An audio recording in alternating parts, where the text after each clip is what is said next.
I'm Matt Stone, Executive Chef at Oak Ridge Wines in the Yarra Valley. I'm here at the Miele Experience Centre today to share with you green gazpacho with some old bread and burrata. Really simple entree, great for summer. The avocado really brings a really nice texture and a really nice mouthfeel to it. Take your cucumber. A variety of herbs here. We'll go with a bit of parsley. Chop up the herbs a little bit fine. It's really important to get a bit of punch and a bit of kick, so we're going to use some green chilli and a bit of raw garlic. Just give it a rough chop before it goes in. Apple cider vinegar, just a good lug, maybe about 20 mils.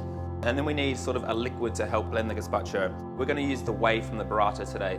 Pour that into the mix. And we're ready to blend. We're just going to blend it for a couple of minutes just till it becomes sort of nice and fine and we get that lovely sort of soup consistency. It's looking pretty good. We'll add some salt and the gazpacho is good to go. Lovely on its own, but we're going to add a bit of texture to the dish and a bit of substance. Stale bread, sort of the end of the loaf. Doesn't have to be too precise, just into a little dice. Just put a pan onto a medium heat. Just add some olive oil to the pan. When you fry it and sort of get some nice caramelization on it, the flavour changes, it brings a little bit of texture.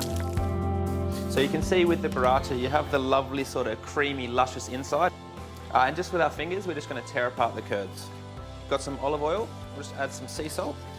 I'm going to use some green almonds, really crunchy, really nice, and we're ready to put it together.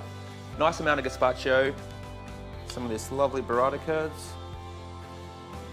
Grab a few of our croutons, take some of the sliced green almonds, and just a few fresh herbs to finish. Really simple dish, super healthy, super fresh, a great way to start a meal.